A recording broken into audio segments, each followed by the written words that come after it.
안녕하십니까? 오늘도 건강하게 하루를 시작하고 계신지요?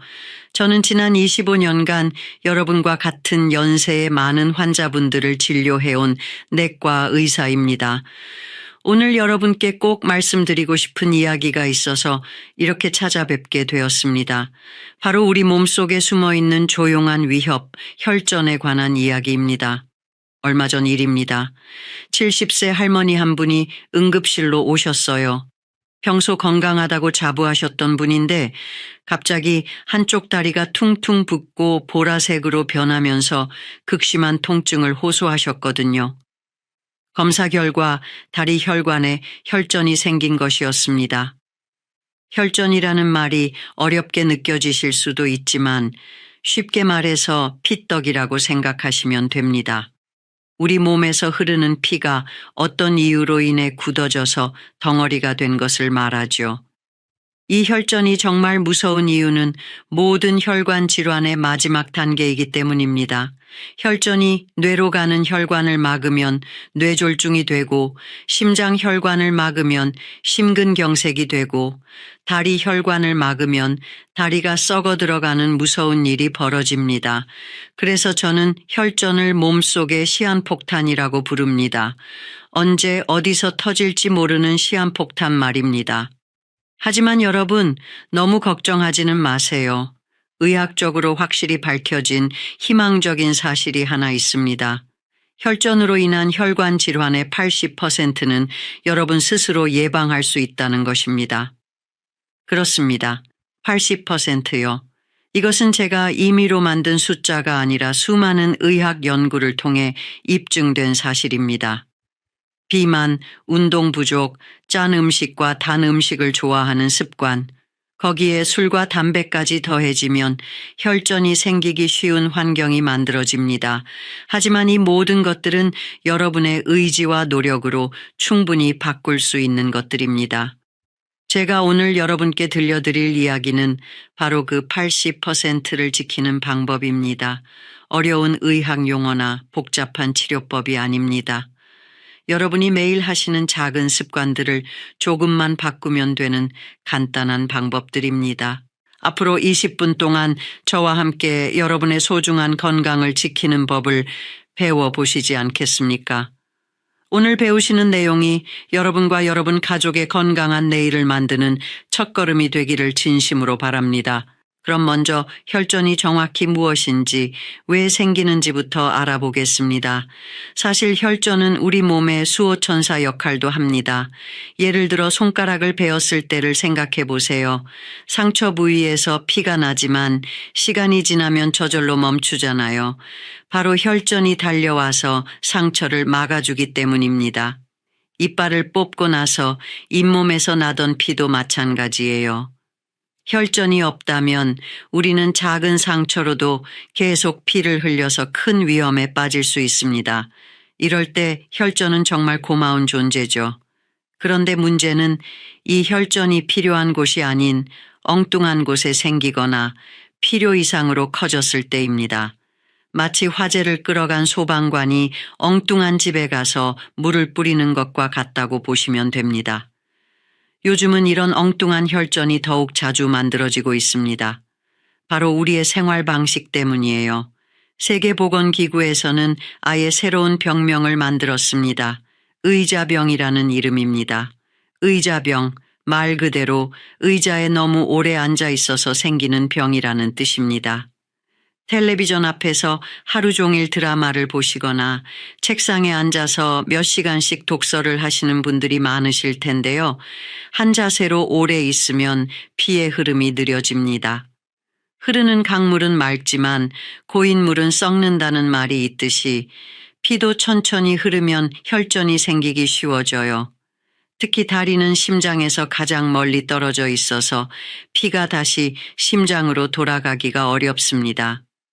그래서 다리 근육을 움직여줘야 피가 잘 순환되는데 오래 앉아 있으면 다리 근육이 제 역할을 못하게 되죠. 실제로 얼마 전에 65세 남성분이 오셨는데 은퇴 후에 하루 종일 바둑을 두시더라고요. 한 번 앉으면 서너 시간은 꼼짝도 안 하셨대요. 어느 날 갑자기 다리가 아프고 붓기 시작해서 병원에 오셨는데 다리 정맥에 큰 혈전이 생겨 있었습니다. 다행히 빨리 발견해서 치료할 수 있었지만 조금만 늦었다면 정말 위험한 상황이 될 뻔했어요. 그분은 지금 30분마다 일어나서 집 한 바퀴 도는 습관을 만드셨답니다. 혈전은 조용한 살인자라고도 불립니다. 증상 없이 몰래 자라다가 어느 순간 갑자기 큰 문제를 일으키기 때문이에요. 하지만 다행히 우리가 조금만 주의를 기울이면 충분히 예방할 수 있습니다. 무엇보다 중요한 것은 혈전이 만들어지는 조건을 이해하는 것입니다. 피가 천천히 흐르거나 혈관벽이 손상되거나 피 자체가 끈적끈적해지면 혈전이 잘 생겨요. 이 세 가지 조건 중 하나라도 개선하면 혈전 생성을 막을 수 있다는 뜻입니다. 지금 이 순간에도 여러분이 의자에 앉아서 이 이야기를 듣고 계시다면 잠깐 일어나서 제자리에서 발목을 돌려보시거나 몇 걸음 걸어보세요. 이런 작은 움직임 하나하나가 여러분의 혈관을 지키는 소중한 습관이 됩니다. 혈전이 생기기 전에 우리 몸이 보내는 신호들이 있습니다. 하지만 대부분의 분들이 이런 신호들을 그냥 나이 탓으로 넘겨버리시는 경우가 많아요. 혈전에는 크게 두 가지 종류가 있습니다. 하나는 어딘가에서 몰래 생겨서 혈관을 타고 이동하는 소리 없는 적 같은 혈전이고, 다른 하나는 그 자리에서 바로 문제를 일으키면서 경고 신호를 보내는 혈전입니다. 소리 없는 적 같은 혈전은 정말 무서워요. 발가락 끝에서 작은 덩어리로 시작해서 눈사람처럼 점점 커지면서 뇌나 심장으로 날아갈 수 있거든요. 이런 혈전은 이동하는 동안에는 별다른 증상이 없어서 발견하기가 어렵습니다. 반면에 심장이나 뇌혈관에서 바로 생기는 혈전은 생기는 순간부터 증상이 나타납니다. 가슴이 아프거나 숨이 차거나 어지럽거나 하는 전조 증상이 반드시 동반돼요. 문제는 이런 전조 증상이 그냥 피곤해서 그런 건지 정말 위험한 신호인지 구별하기가 어렵다는 점입니다. 많은 분들이 괜찮겠지 하면서 넘어가시다가 큰일을 당하시거든요. 제가 항상 환자분들께 말씀드리는 것은 자기 몸에 대해서는 좀 까칠하고 예민해야 한다는 것입니다. 평소와 다른 증상이 생기면 바로 병원에 오셔야 해요. 특히 주의 깊게 살펴봐야 할 증상이 바로 다리 부종입니다. 어느 날 갑자기 한쪽 다리만 퉁퉁 붓는다면 정맥에 혈전이 생겼을 가능성이 높습니다. 이때는 다리 색깔도 약간 변하고 만지면 따뜻해지는 경우가 많아요. 반대로 양쪽 다리가 동시에 붓는다면 심장의 펌프 기능에 문제가 있을 수 있습니다. 심장이 제대로 펌프 역할을 못하면 피가 천천히 돌게 되고 그러면 혈전이 잘 생기거든요.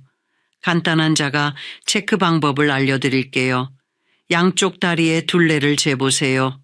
한쪽이 다른 쪽보다 2cm 이상 차이가 난다면 병원에 가보셔야 합니다.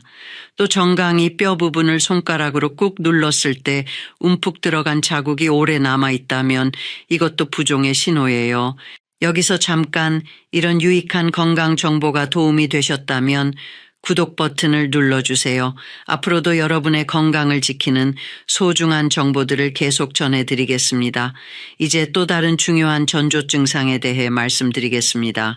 바로 부정맥, 특히 심방세동이라는 병입니다. 심방세동은 심장이 불규칙하게 뛰는 병인데요. 정상적으로는 심장이 쿵짝쿵짝 규칙적으로 뛰어야 하는데 심방세동이 있으면 심장이 파르르 떨리듯이 뛰게 됩니다.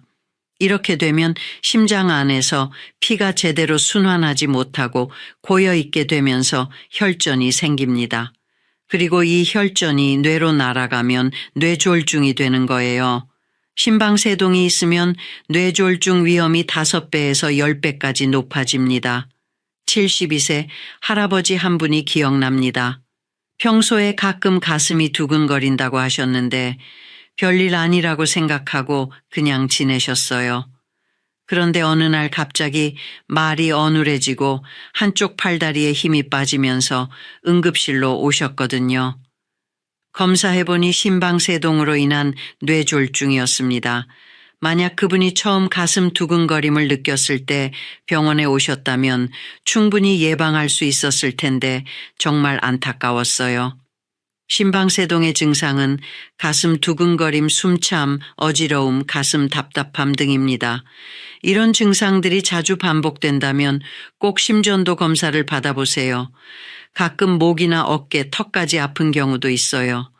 이런 증상들을 단순히 목 디스크나 어깨 결림으로 생각하고 넘어가시는 분들이 많은데 심장 문제일 수도 있으니까 주의하셔야 합니다. 기억하세요. 여러분의 몸은 위험할 때 반드시 신호를 보냅니다.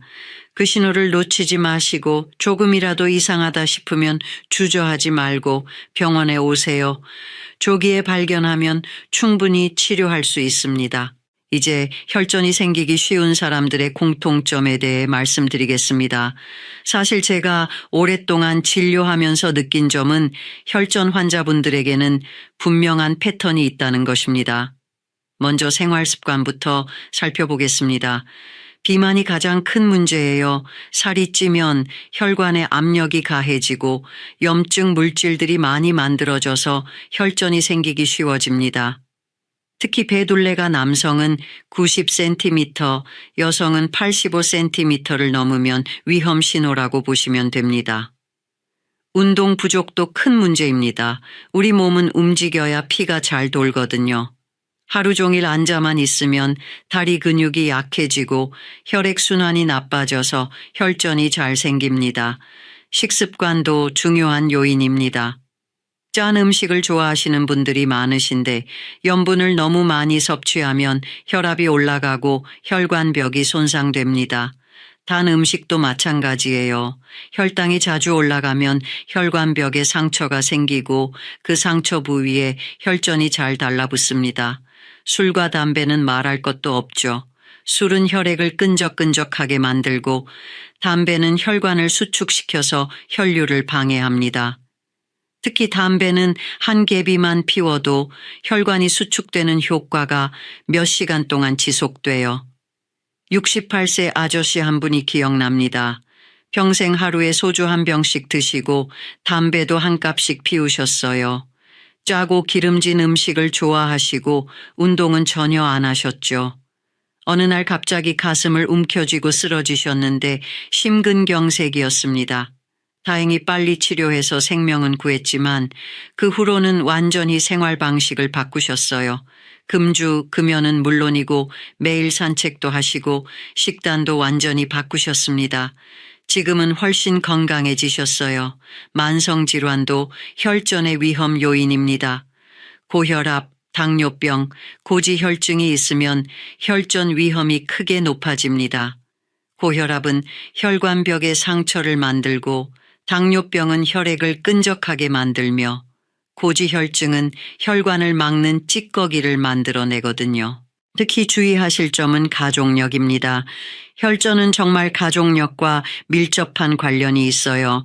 부모님이나 형제자매 중에 뇌졸중, 심근경색, 혈전증을 앓으신 분이 계시다면 여러분도 위험할 수 있습니다. 가족 중에 50세 이전에 심장병을 앓으신 분이 계시거나 예상보다 일찍 돌아가신 분이 계시다면 더욱 주의하셔야 해요. 이런 경우에는 정기적인 검진이 꼭 필요합니다. 하지만 너무 절망하지는 마세요. 제가 항상 강조하는 것이 바로 이겁니다.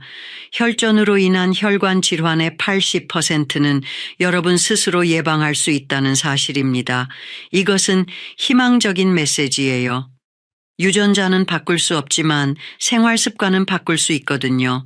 금연, 금주, 규칙적인 운동, 건강한 식단, 체중 관리, 스트레스 관리만 잘해도 대부분 예방이 가능합니다. 간단한 자가 진단을 해보세요. 비만이신가요? 운동을 일주일에 3번 이상 하시나요? 금연하셨나요? 술을 적당히 드시나요? 짠 음식과 단 음식을 피하시나요? 스트레스를 잘 관리하시나요? 이 중에서 절반 이상이 아니오라면 지금부터라도 바꾸셔야 합니다. 한 번에 모든 것을 바꾸려고 하지 마시고 하나씩 차근차근 바꿔가세요. 사실 저 역시 나이가 들면서 혈전의 고위험군이 되었습니다. 여러분과 마찬가지로 매일 관리하고 노력해야 하는 입장이에요. 완벽할 필요는 없습니다. 조금씩이라도 건강한 방향으로 바꿔가는 것이 중요해요. 기억하세요. 혈전은 도깨비 같은 존재입니다. 갑자기 나타나서 큰 문제를 일으키지만 우리가 미리 준비하고 관리하면 충분히 막을 수 있는 상대입니다. 여러분의 건강은 여러분 손에 달려 있습니다. 이제 혈전을 예방하는 식습관에 대해 자세히 말씀드리겠습니다. 먹는 것만큼 중요한 것도 없거든요. 먼저 피해야 할 음식들부터 알아보겠습니다. 짜고 달고 맵고 기름진 음식들은 혈전의 원인이 됩니다. 이런 음식들을 먹고 나면 기분이 좋아지긴 하지만 우리 혈관에는 별로 좋지 않아요. 짠 음식은 혈압을 올려서 혈관벽에 상처를 만듭니다. 우리나라 사람들이 하루에 섭취하는 염분량이 권장량의 거의 2배나 돼요. 김치, 젓갈, 라면, 찌개류를 좋아하시는 분들이 많은데 조금씩 줄여나가셔야 합니다. 단 음식도 문제예요. 혈당이 급격히 올라가면 혈관벽이 손상되고 혈액이 끈적끈적해집니다.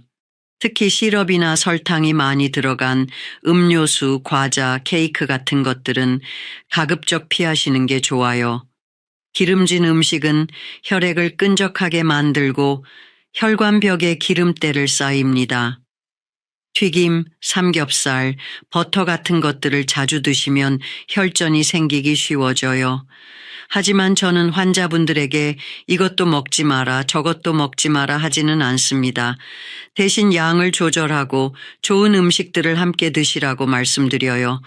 좋아하는 음식을 완전히 끊기는 힘들잖아요. 예를 들어 삼겹살을 드실 때는 양을 절반으로 줄이고 대신 상추, 깨십, 마늘을 많이 드세요. 라면을 드실 때는 계란과 파, 양파를 넣어서 드시고요. 이렇게 하면 나쁜 것의 영향을 좋은 것들이 상쇄시켜 줍니다. 이제 혈관에 좋은 음식들을 소개해 드릴게요. 우리 조상님들이 드셨던 음식들이 혈전 예방에 정말 좋아요. 된장, 청국장 같은 발효식품들이 대표적입니다. 발효 과정에서 만들어지는 물질들이 혈전을 녹이는 효과가 있어요. 특히 청국장에 들어있는 나토키나제라는 성분은 혈전을 직접 분해하는 효능이 있습니다. 마늘과 양파도 혈관 건강에 아주 좋습니다. 마늘의 알리신 성분은 혈액순환을 도와주고 양파의 퀘르세틴은 혈관을 튼튼하게 만들어줘요. 매일 마늘 2~3쪽, 양파 반 개 정도는 드시는 게 좋습니다. 제철 채소들도 중요해요. 봄에는 나물류, 여름에는 오이와 토마토, 가을에는 무와 배추, 겨울에는 시금치와 미나리를 드세요. 이런 채소들에는 혈관을 보호하는 항산화 성분들이 가득해요. 외국에서 교과서적으로 추천하는 식단이 바로 지중해식 식단인데 이걸 우리식으로 바꿔서 생각해 보면 됩니다. 지중해식 식단의 핵심은 다양한 색깔의 음식을 먹는 거예요. 빨간색 토마토, 주황색 당근, 노란색 파프리카, 초록색 브로콜리, 보라색 가지, 하얀색 양파, 이렇게 알록달록한 색깔의 채소들을 골고루 드시면 됩니다. 색깔이 다르다는 것은 그 안에 들어있는 영양 성분이 다르다는 뜻이거든요. 생선도 중요합니다. 특히 등푸른 생선인 고등어, 삼치, 꽁치에는 오메가3 지방산이 많이 들어있어서 혈액을 맑게 해줍니다. 일주일에 2~3번은 생선을 드시는 게 좋아요. 견과류도 혈관에 좋습니다. 호두, 아몬드, 땅콩에는 좋은 기름과 비타민이 들어있어요. 하루에 한 줌 정도만 드시면 됩니다. 너무 많이 드시면 칼로리가 높아서 살이 찔 수 있거든요. 이제 물 이야기를 해보겠습니다. 물은 혈전 예방에 정말 중요해요. 몸에 물이 부족하면 혈액이 끈적해져서 혈전이 잘 생깁니다. 특히 여름철에는 땀을 많이 흘리니까 더욱 주의하셔야 해요. 하루에 얼마나 마셔야 하느냐고 물어보시는데 제가 추천하는 기준은 간단합니다. 화장실 가는 것이 좀 귀찮을 정도로 마시세요. 소변 색깔이 연한 노란색이 되도록 마시시면 적당해요. 콜라 페트병 정도의 양을 하루에 3번 정도 나눠서 마시시면 됩니다. 한 번에 너무 많이 마시지 마시고 조금씩 자주 마시는 게 좋아요. 물 대신 차를 드셔도 괜찮습니다. 녹차, 보이차, 둥글레차 같은 것들도 수분 보충에 도움이 되고 항산화 성분도 들어있어서 혈관 건강에 좋아요. 마지막으로 식사 시간도 중요합니다. 규칙적으로 드시고 천천히 꼭꼭 씹어서 드세요. 급하게 먹으면 혈당이 급격히 올라가고 소화도 잘 안 됩니다. 기억하세요. 완벽한 식단을 유지하는 것보다는 조금씩이라도 좋은 방향으로 바꿔가는 것이 중요합니다. 오늘부터라도 물을 한 잔 더 마시고 야채를 한 접시 더 드시는 것부터 시작해 보세요. 식습관만큼 중요한 것이 바로 생활 습관입니다. 어떻게 자고 어떻게 스트레스를 관리하고 어떻게 몸을 움직이느냐에 따라 혈전 위험이 크게 달라져요. 먼저 수면에 대해 말씀드리겠습니다. 잠은 우리 혈관을 회복시키는 가장 중요한 시간이에요. 잠을 자는 동안 혈관벽의 상처가 치유되고 혈액도 맑아집니다.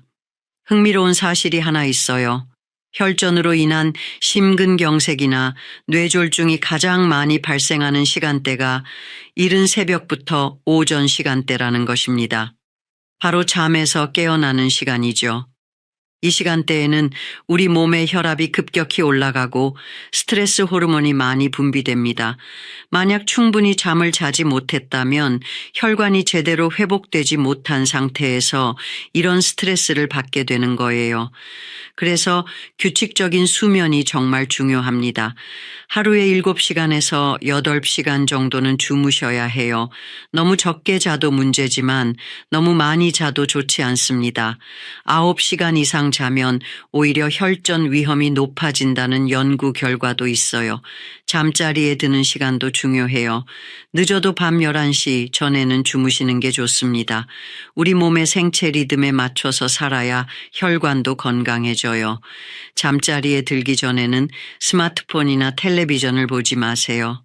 화면의 푸른 빛이 멜라토닌 분비를 방해해서 잠들기 어려워집니다. 대신 미지근한 물로 샤워를 하거나 가벼운 스트레칭을 하시면 숙면에 도움이 돼요. 이제 스트레스 관리에 대해 말씀드리겠습니다. 스트레스는 혈전의 또 다른 큰 원인이에요. 스트레스를 받으면 우리 몸에서 염증 물질들이 많이 만들어지고 혈액이 끈적해집니다. 특히 만성적인 스트레스가 문제예요. 갑작스러운 스트레스는 어쩔 수 없지만 계속 쌓여있는 스트레스는 혈관을 서서히 망가뜨립니다. 스트레스를 완전히 없앨 수는 없어요. 하지만 스트레스를 풀어내는 본인만의 방법을 찾는 것이 중요합니다. 어떤 분은 산책을 하면서 스트레스를 풀고 어떤 분은 음악을 들으면서 푸세요. 요즘은 명상도 좋은 방법이에요. 조용한 곳에 앉아서 눈을 감고 천천히 숨을 쉬는 것만으로도 스트레스가 많이 줄어듭니다. 하루에 10분만 해도 효과가 있어요. 취미 생활도 스트레스 해소에 도움이 됩니다. 독서, 그림 그리기, 원예, 요리 등 좋아하는 일을 하면 마음이 편안해져요. 중요한 것은 즐기면서 하는 것입니다. 사람들과 어울리는 것도 좋아요. 가족이나 친구들과 대화를 나누고 웃고 함께 시간을 보내면 스트레스가 자연스럽게 풀립니다. 외로움도 스트레스의 한 종류거든요. 이제 운동에 대해 말씀드리겠습니다. 운동은 혈전 예방의 가장 확실한 방법 중 하나예요. 운동을 하면 혈액순환이 좋아지고 혈관이 튼튼해집니다. 하지만 나이가 들면 무리한 운동은 오히려 위험할 수 있어요. 여러분 연세에 맞는 적당한 운동을 꾸준히 하시는 게 중요합니다. 가장 좋은 운동은 걷기예요. 하루에 30분씩 일주일에 5번 정도 걸으시면 됩니다. 처음에는 천천히 시작해서 점차 속도를 높여가세요. 숨이 약간 찰 정도의 속도가 적당해요. 계단 오르기도 좋은 운동입니다. 엘리베이터 대신 계단을 이용하세요. 처음에는 한두 층만 올라가시고 익숙해지면 점차 늘려가시면 됩니다. 집에서 할 수 있는 간단한 운동들도 있어요. 제자리에서 발목 돌리기, 종아리 마사지, 다리 들어 올리기 같은 운동들은 앉아있는 시간이 길 때 특히 도움이 됩니다. 수영도 좋은 운동이에요. 물의 부력 때문에 관절에 무리가 가지 않으면서도 온몸 운동이 가능합니다. 수영을 못하시면 물속에서 걷기만 해도 충분해요. 운동할 때 주의하실 점이 있어요. 갑자기 심한 운동을 하면 오히려 혈전 위험이 높아질 수 있습니다. 운동 전에는 반드시 준비 운동을 하시고 운동 후에는 정리 운동을 하세요. 날씨가 추울 때는 특히 조심하셔야 해요. 추위에 갑자기 노출되면 혈관이 수축해서 혈전이 생기기 쉽습니다. 겨울철 운동은 실내에서 하시거나 충분히 따뜻하게 입고 나가세요. 마지막으로 생활 속 작은 습관들의 중요성을 말씀드리고 싶어요. 30분마다 자리에서 일어나기, 텔레비전 광고 시간에 스트레칭하기, 전화 받을 때 서서 받기 같은 작은 습관들이 모여서 큰 변화를 만듭니다. 완벽하게 하려고 하지 마세요. 오늘 하나 실천했으면 내일은 2개, 모레는 3개 이렇게 점차 늘려가시면 됩니다. 중요한 것은 꾸준함입니다. 여러분의 건강한 생활 습관 하나하나가 혈전이라는 위험한 적으로부터 여러분을 지켜주는 방패가 됩니다. 오늘부터 작은 변화를 시작해 보세요. 아무리 생활 습관을 잘 관리해도 정기적인 검진은 꼭 필요합니다. 혈전은 조용히 다가오는 경우가 많기 때문에 미리미리 확인하는 것이 중요해요. 많은 분들이 병원 검사를 무서워하시는데 요즘 검사들은 예전보다 훨씬 간단하고 안전해졌습니다. 제가 하나씩 설명해 드릴게요. 가장 기본적인 검사는 혈액 검사입니다. 팔에서 조금의 피만 뽑으면 혈전이 생기기 쉬운 상태인지 알 수 있어요. 혈당, 콜레스테롤, 염증 수치 등을 확인해서 혈전 위험도를 평가합니다. 심전도 검사도 중요해요. 가슴에 작은 패드를 붙이고 몇 분만 가만히 있으면 심장의 전기적 활동을 확인할 수 있습니다. 심방세동 같은 부정맥이 있는지 바로 알 수 있거든요. 가슴 엑스레이는 심장의 크기와 폐의 상태를 확인하는 검사예요. 숨을 크게 들이마시고 잠깐 참기만 하면 되니까 전혀 어렵지 않습니다. 좀 더 자세한 검사가 필요하면 심장 초음파를 찍어볼 수 있어요. 배 위에 젤리를 바르고 탐촉자를 대고 움직이는 것만으로 심장이 얼마나 잘 뛰고 있는지 실시간으로 볼 수 있습니다. 임신할 때 하는 초음파와 비슷하다고 생각하시면 돼요. 만약 심근경색이 의심된다면 관상동맥 조영술이라는 검사를 할 수도 있습니다. 예전에는 사타구니 혈관을 통해서 했는데 요즘은 손목이나 손끝 혈관을 통해서 하기 때문에 훨씬 편해졌어요. 이 검사를 하면 심장 혈관의 상태를 정확히 볼 수 있고 만약 혈전이나 좁아진 부분이 있다면 그 자리에서 바로 치료도 할 수 있습니다. 풍선으로 혈관을 넓히거나 스텐트라는 작은 그물망을 넣어서 혈관을 열어주는 거예요. 70세 할아버지 한 분이 기억나네요. 가슴이 답답하다고 오셨는데 검사 결과 심장 혈관이 거의 막혀 있었어요. 다행히 빨리 발견해서 스텐트 시술을 받으셨고 지금은 아주 건강하게 지내고 계십니다. 중요한 것은 증상이 있을 때 참지 말고 바로 병원에 오시는 거예요. 가슴이 아프거나 숨이 차거나 어지럽거나 다리가 붓는 증상이 있으면 주저하지 마세요. 저희 의료진들은 여러분의 건강을 지키기 위해 최선을 다하고 있습니다. 궁금한 것이 있으면 언제든지 물어보세요. 작은 것 하나라도 놓치지 않으려고 노력하고 있어요. 검진 주기도 중요합니다. 특별한 증상이 없어도 1년에 한 번은 기본 검진을 받으시는 게 좋아요. 고혈압, 당뇨병, 고지혈증이 있으시거나 가족력이 있으시면 더 자주 받으셔야 합니다. 여기서 잠깐 오늘 말씀드린 내용들이 많은 도움이 되셨다면 좋아요 버튼도 눌러주시고 구독도 부탁드려요. 앞으로도 여러분의 건강을 지키는 유익한 정보들을 계속 전해드리겠습니다. 우리나라는 의료 접근성이 정말 좋은 나라입니다. 전 세계에서도 인정받는 의료 시스템을 가지고 있어요. 그러니까 혈전 때문에 걱정하지 마시고 예방과 조기 발견에 집중하세요. 기술도 계속 발전하고 있습니다. 예전에는 불치병이라고 여겨졌던 것들도 이제는 충분히 치료 가능한 질환이 되었어요. 혈전도 마찬가지입니다. 가장 중요한 것은 포기하지 않는 마음입니다. 나이가 들었다고 몸이 약해졌다고 포기하지 마세요. 지금부터라도 관리하면 충분히 건강하게 살 수 있습니다. 정기검진을 받고 의료진과 좋은 관계를 유지하세요. 여러분의 건강 파트너로서 저희가 항상 함께 하겠습니다. 오늘 긴 시간 동안 혈전에 대한 이야기를 들어주셔서 정말 감사합니다. 마지막으로 가장 중요한 메시지를 다시 한번 말씀드리고 싶어요. 혈전으로 인한 혈관 질환의 80%는 여러분 스스로 예방할 수 있습니다. 이것은 단순한 위로의 말이 아니라 수많은 의학 연구로 입증된 사실입니다. 오늘 배우신 내용들을 모두 한 번에 실천하려고 하지 마세요. 작은 것부터 시작하면 됩니다. 내일부터 물을 한 잔 더 마시고 30분마다 자리에서 일어나고 계단을 한층 더 올라가는 것부터 시작해 보세요.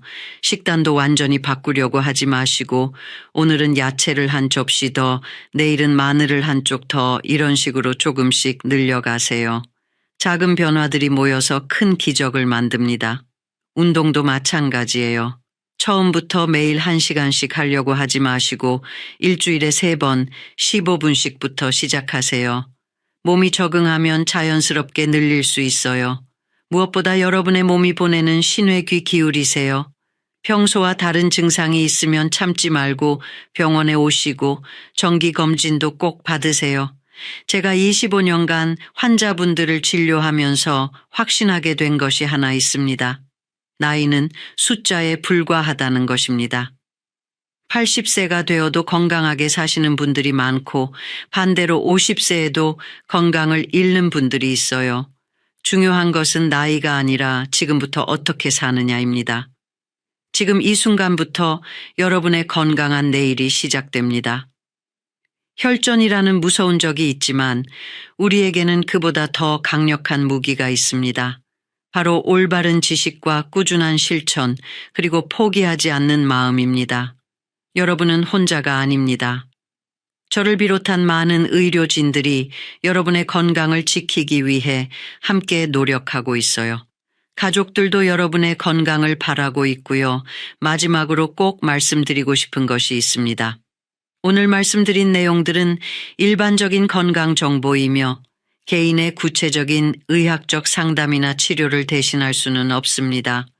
건강에 문제가 있으시면 반드시 의료진과 상담하시기 바랍니다.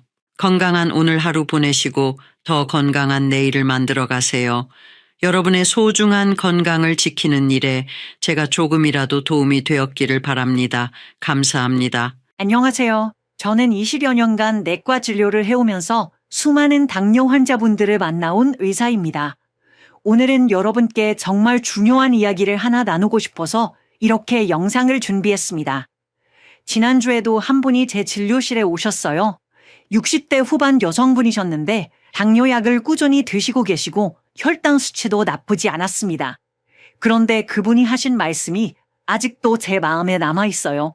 선생님, 약은 잘 먹고 있는데 왜 이렇게 몸이 무거울까요? 혈당은 떨어졌는데 힘은 더 없어지는 것 같아요. 사실 이런 말씀을 하시는 분들이 정말 많습니다. 당뇨약을 드시면서 혈당 수치는 관리가 되는데 오히려 몸은 점점 더 피곤해지고 활력이 떨어진다고 하세요. 왜 그럴까요? 당뇨약이 혈당 수치를 낮춰주는 건 분명히 맞습니다. 하지만 여기에는 중요한 한계가 있어요. 약은 혈당이라는 숫자만 조절할 뿐 우리 몸의 근본적인 대사 기능을 회복시켜주지는 못한다는 점입니다. 의사로서 솔직히 말씀드리면 당뇨약은 평생 드셔도 당뇨 자체가 나아지는 건 아닙니다. 단지 혈당이라는 수치를 인위적으로 조절해주는 역할을 할 뿐이에요. 마치 누수가 생긴 수도관에 임시방편으로 테이프를 붙이는 것과 비슷하다고 할 수 있죠. 더 걱정스러운 건 약물의 부작용입니다. 당뇨약이 간이나 신장을 거쳐가면서 속쓰림, 소화불량, 설사 같은 위장 장애를 일으키는 경우가 정말 흔해요. 특히 나이가 드신 분들일수록 이런 증상들이 더 자주 나타납니다. 가장 무서운 건 저혈당 쇼크입니다. 갑자기 어지럽거나 손이 떨리는 증상이 나타나면 그게 바로 위험 신호예요. 특히 식사를 제대로 하지 않고 약을 드시면 혈당이 위험할 정도로 떨어질 수 있어서 응급실에 실려오시는 분들도 계십니다. 그래서 제가 환자분들께 늘 강조하는 말이 있어요. 약은 꼭 필요한 만큼만, 음식은 하루 3번 약처럼 드시라고 말씀드립니다. 약을 무조건 끊으라는 이야기가 아닙니다. 다만 약에만 의존하고 생활 습관은 그대로 둔다면 우리 몸은 점점 스스로 혈당을 조절하는 능력을 잃어버릴 수 있어요. 진정한 치료는 약이 아니라 우리 몸 자체가 혈당을 조절할 수 있도록 도와주는 것입니다. 그리고 그 열쇠는 바로 음식에 있어요. 오늘 제가 여러분께 나누고 싶은 내용이 도움이 되시길 바라면서 혹시 이런 정보가 필요하신 분들이 계시다면 구독 버튼을 눌러주세요. 더 많은 분들께 올바른 건강 정보를 전해드릴 수 있을 것 같습니다. 저에게도 개인적으로 잊을 수 없는 경험이 있습니다. 제 어머니도 70대에 당뇨 진단을 받으셨거든요. 처음에는 당연히 약물 치료를 시작했지만 몇 달 지나니까 식욕이 떨어지고 자꾸 체중이 줄어드시더라고요. 의사이면서도 가족 일이 되니까 정말 마음이 아팠습니다. 그때부터 제가 본격적으로 당뇨와 음식의 관계를 연구하기 시작했어요. 수많은 논문을 찾아보고 환자분들의 사례를 더 자세히 관찰하면서 깨달은 게 있습니다. 우리 몸은 생각보다 훨씬 똑똑하고 올바른 음식을 주면 스스로 치유할 수 있는 능력이 있다는 거였어요. 실제로 제가 진료하면서 만난 또 다른 환자분 이야기를 해드릴게요. 50대 남성분이셨는데 당뇨약을 드시면서도 혈당이 계속 들쭉날쭉했어요. 그분이 저에게 하신 말이 정말 인상 깊었습니다. 선생님, 제가 뭘 잘못하고 있는 건가요? 약도 꼬박꼬박 먹는데 왜 혈당이 안정이 안 될까요? 자세히 들어보니 그분은 아침에 약만 드시고 식사는 거르는 경우가 많으셨어요. 점심도 간단히 빵이나 컵라면으로 때우시고 저녁에만 제대로 드시는 패턴이었죠. 이런 식으로 드시면 약의 효과는 제대로 나오지 않으면서 부작용만 더 심해질 수 있어요. 특히 공복에 당뇨약을 드시면 위 점막이 손상될 위험도 높아지고 급격한 혈당 변화로 인해 어지럼증이나 식은땀 같은 증상이 나타날 수 있습니다. 이런 증상들이 반복되면 일상생활 자체가 힘들어지죠. 그래서 제가 20년 넘게 진료를 하면서 확신하게 된 게 있어요. 당뇨는 단순히 혈당 수치만의 문제가 아니라 우리 몸 전체의 대사 시스템이 균형을 잃은 상태라는 것입니다. 약으로는 이 균형을 근본적으로 회복시킬 수 없어요. 하지만 올바른 음식은 가능합니다. 그렇다면 정말로 음식만으로도 당뇨 치유가 가능한 걸까요? 제가 직접 경험한 놀라운 변화들을 지금부터 말씀드리겠습니다. 지금부터 말씀드릴 사례들은 모두 제가 직접 진료하면서 경험한 실제 이야기들입니다. 처음에는 저도 반신반의했었는데 이런 변화들을 계속 목격하면서 음식의 치유력에 대해 확신을 갖게 되었어요. 첫 번째로 기억에 남는 환자분은 60대 초반 여성분이셨습니다. 당뇨 진단을 받고 3년간 약물 치료를 받고 계셨는데 아침 식사를 늘 편의점 샌드위치와 믹스커피로 드시는 분이셨어요. 혈당은 180 정도로 높은 편이었고 오후만 되면 극심한 피로감을 호소하셨죠. 그분께 아침 식단만 바꿔보시라고 권했습니다. 편의점 빵 대신 현미로 지은 죽에 시금치나 무 같은 채소 반찬을 곁들여 드시도록 했어요. 처음엔 맛이 심심하다고 하셨지만 한 달 정도 지나니까 놀라운 변화가 나타났습니다. 아침 공복 혈당이 140대로 떨어진 거예요. 40 정도나 개선된 겁니다. 더 놀라운 건 그분이 하신 말이었어요. 선생님, 오후에 졸음이 안 와요. 몸이 이렇게 가벼울 줄 몰랐어요. 단순히 혈당 수치만 좋아진 게 아니라 몸 전체의 컨디션이 달라진 거였죠. 이게 바로 음식이 약과 다른 점입니다. 또 다른 분은 50대 후반 남성분이셨는데 점심과 저녁을 주로 삼겹살이나 냉면, 짜장면으로 드시는 분이었어요. 혈당약을 드시고 계셨지만 공복 혈당이 여전히 불안정했고 속이 자주 쓰리다고 하셨습니다. 그분께는 귀리밥을 추천했어요. 흰쌀에 귀리를 섞어서 지으시고 미역국이나 두부조림 같은 담백한 반찬 위주로 바꿔보시라고 했죠. 처음엔 고기가 없으니까 힘이 안 날 것 같다고 걱정하셨는데 한 달 후에 오셨을 때 정말 깜짝 놀랐어요. 공복 혈당이 30 정도 낮아졌을 뿐만 아니라 그분이 직접 하신 말씀이 인상적이었어요. 몸이 훨씬 가볍고 소화도 잘 되고 예전보다 머리가 맑다는 거였어요. 이런 변화를 보면서 저도 음식의 힘을 새삼 실감하게 되었습니다. 왜 이런 일이 가능할까요? 의학적으로 설명해 드리면 식물성 식품에는 우리 몸의 혈당 조절 시스템을 근본적으로 개선시키는 성분들이 들어있기 때문입니다. 먼저 식이섬유가 중요한 역할을 합니다. 식이섬유는 당분의 흡수 속도를 늦춰서 혈당이 급격히 오르는 걸 막아줘요. 마치 댐이 물의 흐름을 조절하는 것처럼 혈당의 흐름을 부드럽게 만들어주는 거죠. 또한 식물성 식품의 풍부한 항산화 성분들은 인슐린 저항성을 개선하는 데 도움이 됩니다. 인슐린 저항성이라는 건 우리 몸의 세포들이 인슐린에 제대로 반응하지 않는 상태인데 이게 바로 당뇨의 근본 원인 중 하나예요. 약은 인슐린을 인위적으로 늘리거나 혈당을 강제로 낮춰주지만 식물성 음식은 우리 몸의 세포들이 다시 인슐린에 민감하게 반응할 수 있도록 도와줍니다. 이게 바로 근본적인 치료인 거죠. 홍곡물에 들어있는 복합 탄수화물은 단순당과 달리 천천히 소화되면서 에너지를 지속적으로 공급해줍니다. 그래서 혈당 스파이크 없이도 충분한 포만감과 에너지를 얻을 수 있어요. 음식은 단순히 배를 채우는 것을 넘어서 우리 몸의 치유 시스템을 작동시키는 가장 자연스럽고 강력한 약입니다. 그리고 이런 치유의 재료들은 멀리 갈 필요 없이 우리 주변 마트에서도 충분히 구할 수 있어요. 그렇다면 마트에서 어떻게 장을 봐야 할까요?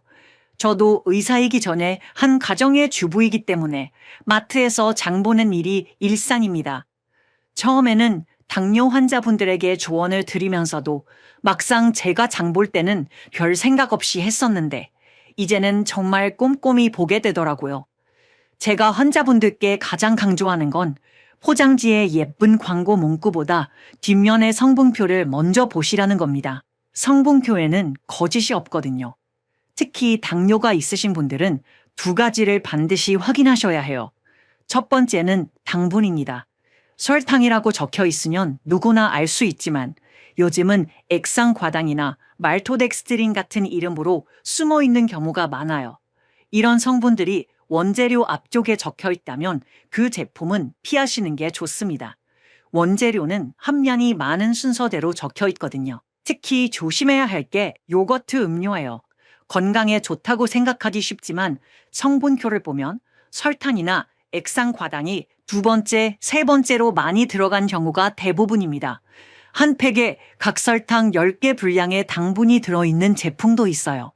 편의점 도시락이나 즉석 비빔밥 같은 간편식도 마찬가지입니다.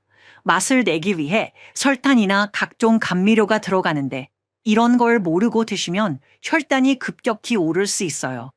두 번째로 확인해야 할 건 나트륨입니다. 짜게 먹으면 혈압이 올라간다는 건 다들 아시죠? 그런데 당뇨 환자분들에게는 더 큰 문제가 있어요. 나트륨을 과도하게 섭취하면 신장에 부담이 가면서 혈당 조절도 어려워집니다. 당뇨가 오래되면 신장 기능이 떨어질 위험이 높아지는데 여기에 과도한 나트륨까지 더해지면 악순환이 반복돼요. 그래서 나트륨 함량도 꼭 확인하시고 하루 권장량의 30% 이상 들어간 제품은 가능하면 피하시는 게 좋습니다. 그럼 어떤 제품을 선택해야 할까요? 저는 100% 식물성이라고 표시된 제품이나 무첨가, 무과당 표시가 있는 제품을 추천합니다. 이런 표시가 있는 제품들은 대체로 인공 첨가물이 적고 원재료 본연의 맛을 살린 경우가 많아요. 또 하나 중요한 팁을 드리면 가공이 덜 된 자연식품 위주로 선택하시라는 겁니다. 예를 들어 과일 주스보다는 생과일을, 흰빵보다는 통곡물빵을, 즉석밥보다는 현미나 귀리 같은 곡물을 직접 사서 지어 드시는 게 좋아요. 마트에서 장볼 때 제가 실제로 하는 방법을 알려드릴게요. 장바구니에 담기 전에 성분표를 보고 설탕이나 액상과당이 5번째 이내에 있으면 일단 제외합니다. 나트륨 함량도 체크해서 너무 높으면 다른 제품을 찾아봐요. 그리고 가능하면 냉동식품이나 통조림보다는 신선한 채소와 과일 코너에서 더 많이 사려고 노력합니다. 신선한 식재료는 보관이 조금 번거로울 수 있지만 건강을 생각하면 그 정도 수고는 충분히 할 만해요. 마지막으로 한 가지 더 말씀드리고 싶은 건 너무 완벽하게 하려고 스트레스 받지는 마시라는 겁니다. 처음에는 성분표 보는 것도 번거롭고 헷갈릴 수 있어요. 하지만 조금씩 습관을 만들어 가시면 나중에는 자연스럽게 몸에 좋은 제품들을 고르게 되실 거예요. 건강한 식단의 시작은 바로 현명한 장보기부터입니다. 많은 분들이 당뇨에 좋은 음식이라고 하면 비싸고 구하기 어려운 특별한 건강식품을 떠올리세요. 하지만 제가 20년간 진료하면서 확신하게 된 건 가장 효과적인 당뇨 치료 음식은 우리 주변에서 아주 저렴하게 구할 수 있다는 사실입니다. 오늘 제가 특별히 소개해드리고 싶은 2가지 식재료가 있어요. 바로 미역과 통곡물입니다. 이 2가지만으로도 당뇨 관리에 놀라운 변화를 경험하실 수 있을 거예요. 먼저 미역 이야기부터 해드릴게요. 사실 저도 처음에는 미역이 당뇨에 이렇게 좋은 줄 몰랐어요. 몇 년 전에 한 환자분이 혈당이 많이 좋아졌다고 오셨는데 자세히 들어보니 매일 아침 미역국을 드시고 계시더라고요. 그때부터 미역에 대해 본격적으로 연구하기 시작했습니다. 미역에는 알긴산이라는 특별한 성분이 들어있어요. 이 알긴산이 정말 놀라운 일을 합니다. 우리가 음식을 먹으면 당분이 소장해서 흡수되는데 알긴산은 이 당분이 천천히 흡수되도록 도와줘요. 마치 브레이크 역할을 하는 거죠. 의학적으로 설명하면 알긴산은 수용성 식이섬유의 일종인데 물과 만나면 젤 같은 상태가 됩니다. 이 젤이 위와 소장해서 음식물과 섞이면서 당분의 흡수 속도를 늦춰주는 거예요. 그래서 식후 혈당이 급격히 오르는 것을 막아줍니다. 실제로 제가 진료한 한 환자분은 아침마다 미역국 한 그릇을 드시기 시작한 후 식후 혈당이 20에서 30 정도 낮아졌어요. 약을 추가로 드신 것도 아니고 단지 미역국만 꾸준히 드셨을 뿐인데 말이죠. 또한 미역은 인슐린 저항성을 개선하는 데도 도움이 됩니다. 우리 몸에 만성 염증이 있으면 인슐린이 제대로 작동하지 않는데 미역의 다양한 항산화 성분들이 이런 염증을 줄여주는 역할을 해요. 특히 몸이 약하시거나 소화가 잘 안 되시는 분들에게도 미역은 부담 없는 식품입니다. 자극적이지 않으면서도 영양은 풍부하거든요. 제가 연세 많은 환자분들께 자주 추천하는 이유이기도 해요. 2번째는 통곡물입니다. 현미나 귀리 같은 통곡물에는 베타글루칸이라는 성분이 들어있어요. 이 베타글루칸이 혈당 관리에 정말 뛰어난 효과를 보입니다. 베타글루칸은 미역의 알긴산과 비슷하게 당분의 흡수를 늦춰주는 역할을 해요. 하지만 그뿐만 아니라 콜레스테롤 수치도 개선시켜줍니다. 당뇨 환자분들은 심혈관 질환 위험도 높아지는데 통곡물을 꾸준히 드시면 이런 위험까지 함께 관리할 수 있어요. 또한 통곡물에는 마그네슘이 풍부합니다. 마그네슘은 인슐린 기능에 꼭 필요한 미네랄인데요. 당뇨 환자분들 중에 마그네슘이 부족한 경우가 많아요. 통곡물을 드시면 자연스럽게 마그네슘을 보충할 수 있습니다. 셀레늄이라는 성분도 중요해요. 셀레늄은 우리 몸의 항산화 시스템을 강화시켜서 당뇨로 인한 혈관 손상을 예방하는 데 도움이 됩니다. 이런 성분들이 모두 통곡물에 자연스럽게 들어있어요. 제가 이 2 식재료를 특별히 추천하는 또 다른 이유는 경제적 부담이 전혀 없다는 점입니다. 미역은 마트에서 한 팩에 2,000원 정도면 충분히 살 수 있어요. 비리도 소포장으로 2,000원에서 3,000원이면 한 달은 좋게 드실 수 있습니다. 특별한 조리 기술도 필요 없어요. 미역은 물에 불려서 국으로 끓이거나 무침으로 해서 드시면 되고, 비리는 밥에 넣어서 지으시거나 죽으로 끓여 드시면 됩니다. 누구나 쉽게 할 수 있는 방법들이죠. 저는 환자분들께 이렇게 말씀드려요. 당뇨 관리가 어렵게 느껴지실 때는 이 두 가지부터 시작해 보세요. 미역과 통곡물, 이 간단한 식재료들이 여러분의 혈당을 바꿔놓을 수 있을 거라고요.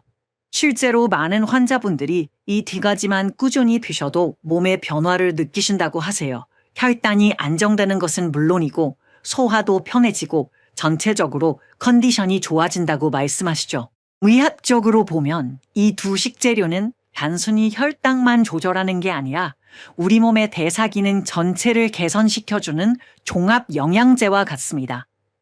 그런데 이런 효과를 하루 몇백 원의 비용으로 얻을 수 있다는 게 정말 놀라운 일이에요. 건강한 식단이 꼭 비쌀 필요는 없습니다. 때로는 가장 단순하고 저렴한 재료들이 가장 큰 변화를 만들어내기도 해요. 미역과 통곡물이 좋다는 건 알겠는데 맛이 심심해서 계속 먹기 어려우시다고요? 저도 처음엔 그랬어요. 의사로서는 환자분들께 권하지만 정작 집에서 가족들 식사를 준비할 때는 어떻게 맛있게 만들지 고민이 많았거든요. 하지만 몇 가지 요령만 알면 미역과 통곡물을 정말 맛있게 드실 수 있어요. 제가 실제로 집에서 해보고 환자분들께도 추천해서 좋은 반응을 얻은 방법들을 알려드릴게요. 먼저 미역국부터 말씀드릴게요. 미역국이 심심하다고 느끼시는 분들이 많은데 된장을 조금 넣어보세요. 된장도 발효식품이라 혈당에 부담을 주지 않으면서 깊은 맛을 낼 수 있어요. 미역을 물에 불린 후 참기름에 살짝 볶다가 물을 붓고 끓기 시작하면 된장을 한 큰술 정도 풀어주시면 됩니다. 또 다른 방법은 들깨가루를 넣는 거예요. 들깨가루는 오메가3가 풍부해서 혈관 건강에도 좋고 고소한 맛이 나서 미역국이 훨씬 맛있어져요. 국물이 끓을 때 들깨가루 2큰술 정도 넣고 잘 저어주시면 구수하고 진한 맛이 납니다. 제가 환자분들께 특히 추천하는 건 미역무침이에요. 시중에 파는 미역무침은 설탕이 많이 들어가는데 집에서 만들 때는 다르게 해보세요. 미역을 불린 후 끓는 물에 살짝 데치고 찬물에 헹궈서 물기를 짜세요. 여기에 식초 대신 레몬즙을 사용해보세요. 레몬의 구연산이 혈당 상승을 더 완만하게 해주거든요. 설탕 대신에는 매실청을 아주 조금만 넣으시면 됩니다. 매실청도 당분이 있긴 하지만 설탕보다는 혈당에 미치는 영향이 적어요. 한 환자분은 이렇게 만든 미역무침을 드시고 나서 정말 맛있다고 하시더라고요. 오히려 시중 제품보다 산뜻하고 개운하다면서 자주 해드신다고 하셨어요. 이제 귀리밥 이야기를 해볼게요. 귀리만으로 밥을 지으면 식감이 거칠어서 드시기 어려우실 수 있어요. 처음에는 흰쌀과 섞어서 시작하세요. 흰쌀 2컵에 비리 반컵 정도의 비율로 섞어서 지으시면 씹는 맛도 좋고 혈당 부담도 훨씬 줄어들어요. 귀리는 미리 물에 1시간 정도 불려두시면 더 부드럽게 드실 수 있습니다. 그리고 밥을 지을 때 물을 평소보다 조금 더 넉넉히 넣으시는 게 좋아요. 귀리가 물을 많이 흡수하거든요. 현미죽이나 귀리죽도 정말 좋은 선택이에요. 특히 아침 식사로 드시면 하루 종일 혈당이 안정돼요. 현미를 우선 불려두었다가 믹서기에 살짝 갈아서 죽을 끓이시면 소화도 잘 되고 부드러워요. 여기에 당근이나 단호박을 조금 넣고 끓이면 자연스러운 단맛이 나서 더 맛있어져요. 단호박의 베타카로틴도 당뇨 환자분들께 도움이 되는 성분이거든요. 한 가지 중요한 팁을 드리면 처음에는 입맛이 심심하게 느껴지실 수 있어요. 그런데 이건 당연한 과정이에요. 우리 입맛이 단맛과 짠맛에 너무 익숙해져 있기 때문이거든요. 보통 2주에서 한 달 정도 지나면 입맛이 바뀌기 시작해요. 그러면 자연 식재료의 본래 맛을 느끼실 수 있게 되고 오히려 인공 조미료로 만든 음식이 비담스럽게 느껴지실 거예요. 실제로 한 환자분은 처음에 귀리밥이 너무 거칠다고 하셨는데 한 달 후에 오셨을 때는 이제 흰쌀밥이 오히려 밍밍하다고 하시더라고요. 입맛이 완전히 바뀐 거죠. 미역의 경우에는 원래 바다에서 자란 식물이라 자연스럽게 짠맛이 나요. 그래서 따로 소금을 많이 넣지 않으셔도 충분히 맛있게 드실 수 있어요. 이런 자연의 맛에 익숙해지시는 게 혈당 관리에 정말 중요해요. 조미료를 줄이는 것도 단계적으로 해보세요. 갑자기 밥 빼면은 너무 심심해서 포기하게 될 수 있거든요. 이번 주에는 캉스의 반만, 다음 주에는 또 그 반만, 이런 식으로 천천히 줄여가시면 됩니다. 그리고 향신료를 활용해보세요. 생강, 마늘, 깻잎 같은 것들은 혈당에 부담을 주지 않으면서도 풍미를 살려줘요. 미역국에 생강을 조금 넣으면 비린내도 없어지고 따뜻한 맛이 나서 좋아요. 요리할 때 가장 중요한 건 조급해하지 않는 마음가짐이에요. 건강한 맛에 적응하는 데는 시간이 필요하거든요. 하지만 한 번 적응되고 나면 이전보다 훨씬 몸이 편해지는 걸 느끼실 수 있을 거예요. 미역과 통곡물의 놀라운 점은 당뇨 환자분만을 위한 음식이 아니라는 거예요. 온 가족이 함께 드셔도 모든 분들께 도움이 되는 자연의 종합 영양제라고 할 수 있어죠. 의사로서 그리고 한 가정의 어머니로서 제가 가장 뿌듯하게 느끼는 순간은 환자분뿐만 아니라 온 가족의 건강이 함께 좋아졌다는 소식을 들을 때예요. 얼마 전에 한 환자분이 정말 기뻐하시면서 말씀해 주신 이야기가 있어요. 당뇨 때문에 미역국과 귀리밥을 드시기 시작했는데 몇 달 후에 남편분의 건강검진 결과가 나왔는데 콜레스테롤 수치가 많이 개선되었다는 거예요. 그분 남편은 당뇨는 없으셨지만 고지혈증이 있으셨거든요. 이런 일이 가능한 이유는 미역과 통곡물이 우리 몸의 여러 기능을 동시에 개선시켜주기 때문입니다. 먼저 미역의 장 건강 효과부터 말씀드릴게요. 미역의 풍부한 식이섬유는 장을 부드럽게 청소해주는 역할을 합니다. 변비로 고생하시는 분들, 장이 약해서 자주 배탈이 나시는 분들께 정말 도움이 돼요. 특히 알긴산이라는 성분은 장내 환경을 개선하는데 탁월해요. 유해균은 억제하고 유익균이 자라기 좋은 환경을 만들어주거든요. 장 건강이 좋아지면 면역력도 함께 향상되고 피부 트러블도 줄어들어요. 실제로 많은 환자분들이 미역을 꾸준히 드신 후에 예상치 못한 변화를 경험하세요.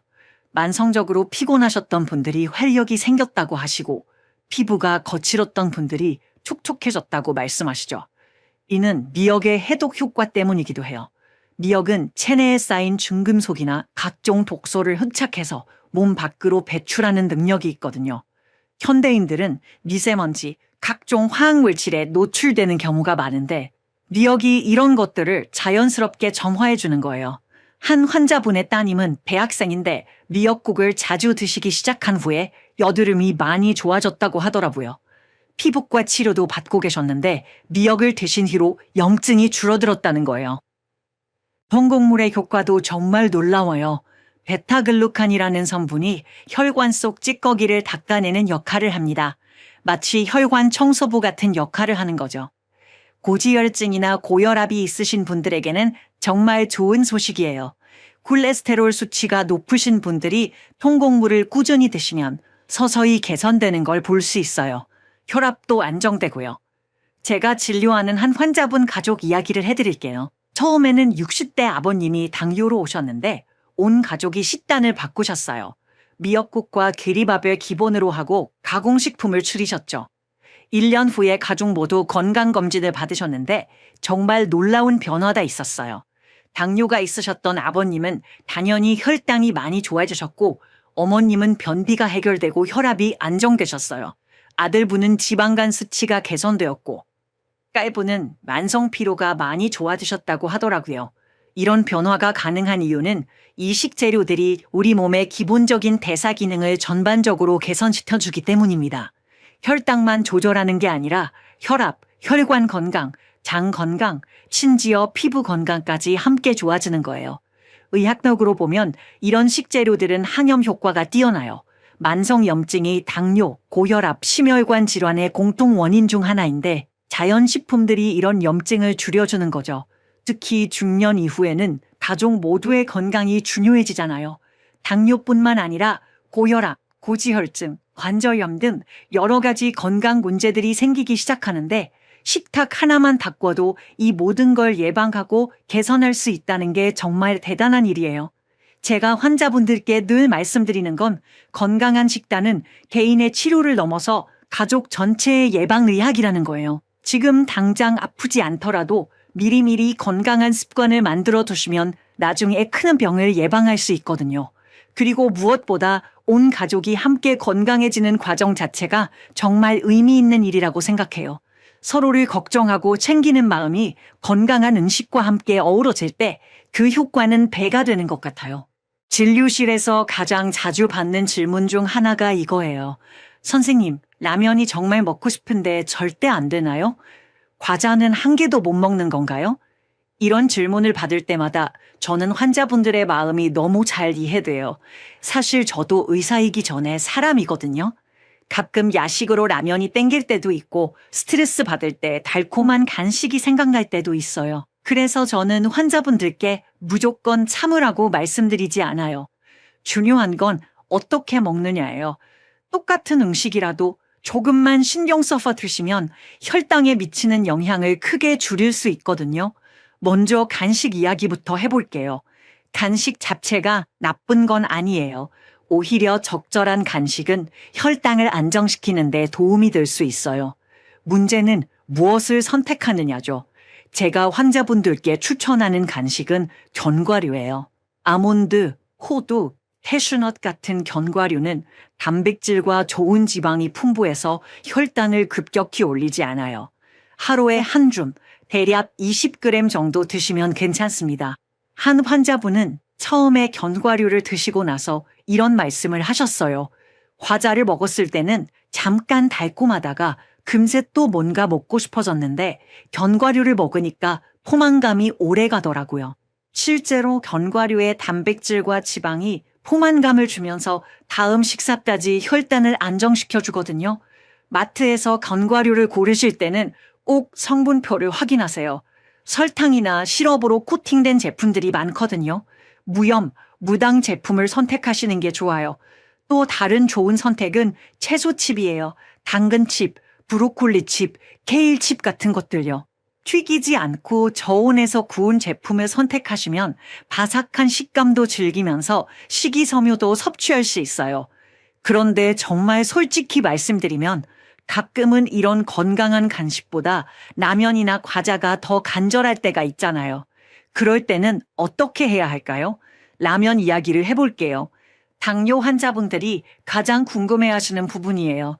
라면을 아예 못 드시는 건 아니에요. 다만 조금 다르게 드셔야 해요. 우선 일반 유탕면보다는 겉면이나 생면을 선택하세요. 기름에 튀기지 않아서 칼로리도 낮고 혈당에 미치는 영향도 적어요. 양념 스프는 절반만 사용하시고 가능하면 국물은 남기고 면 위주로 드세요. 여기서 가장 중요한 팁은 채소를 듬뿍 넣는 거예요. 양배추, 당근, 콩나물, 시금치 뭐든 좋으니까 넣을 수 있는 채소는 다 넣으세요.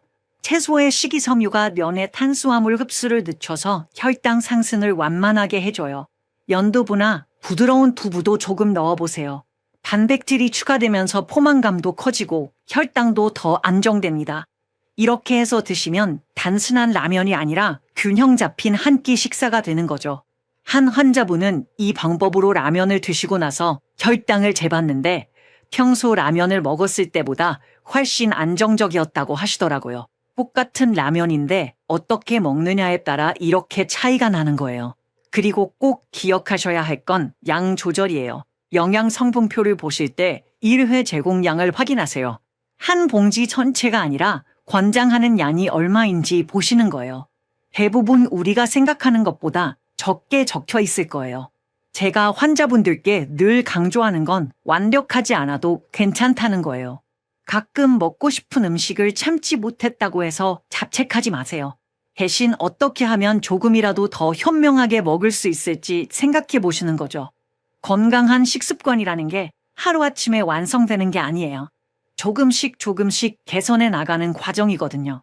오늘보다 내일이, 이번 주보다 다음 주가 조금 더 나아지면 되는 거예요. 만약 오늘 제가 말씀드린 내용이 도움이 되셨다면 좋아요 버튼을 눌러주시고 이런 실용적인 건강 정보를 더 받아보고 싶으시다면 구독도 부탁드려요. 더 많은 분들께 올바른 정보를 전해드릴 수 있을 것 같습니다. 당뇨 관리에서 가장 중요한 건 지속 가능성이에요. 너무 엄격하게 하다가 포기하는 것보다는 조금 여유를 두고 꾸준히 하는 게 훨씬 좋은 결과를 가져다 줍니다. 지금까지 긴 이야기를 들어주셔서 정말 감사합니다. 마지막으로 몇 가지만 더 말씀드리고 싶어요. 오늘 제가 말씀드린 내용들을 정리해 보면 결국 핵심은 이거예요.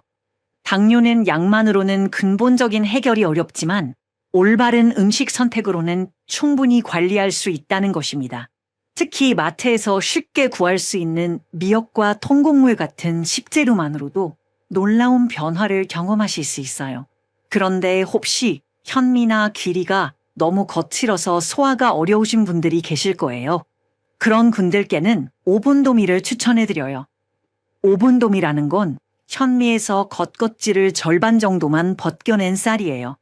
쉽게 말해서 현미와 백미의 중간 단계라고 보시면 됩니다. 백미보다는 영양소가 훨씬 많이 남아있고 현미보다는 부드러워서 드시기 편해요. 식이섬유와 미네랄은 그대로 살아있으면서도 소화 부담은 줄일 수 있는 똑똑한 선택이죠. 20년 넘게 당뇨 환자분들을 진료하면서 제가 확신하게 된 건 작은 변화가 큰 기적을 만든다는 사실입니다. 처음에는 미역국 한 그릇, 기리밥 한 공기에서 시작했던 분들이 몇 달 후에는 완전히 다른 사람이 되어서 오시는 걸 정말 많이 봤거든요. 무엇보다 중요한 건 조금 덜 자극적으로, 조금 덜 짜게 드시는 것입니다. 우리 입맛이 자연의 맛에 익숙해질수록 우리 몸도 점점 더 건강해져요. 이게 바로 혈당을 살리는 식탁의 시작입니다. 당뇨 관리가 어렵게 느껴지실 때는 오늘 말씀드린 것 중에서 딱 하나만 선택해서 시작해보세요. 아침에 미역국 한 그릇이어도 좋고 흰쌀에 기리를 조금 섞는 것만으로도 충분해요. 완벽하지 않아도 괜찮습니다. 오늘보다 내일이 조금 더 나아지면 되는 거니까요.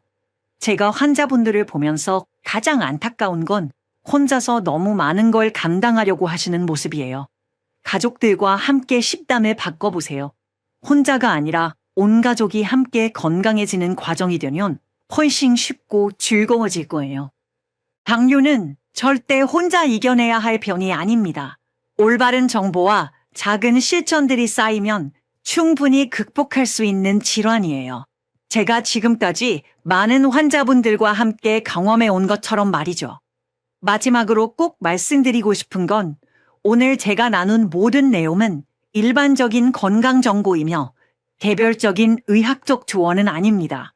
당뇨 관리에 대해서는 반드시 담당 의사 선생님과 상의하시고 약물 조절이나 식단 변경도 전문의와 상담 후에 진행하시기 바랍니다. 여러분 모두 건강하고 행복한 식탁을 만들어 가시길 진심으로 응원합니다. 오늘도 건강한 하루 보내세요.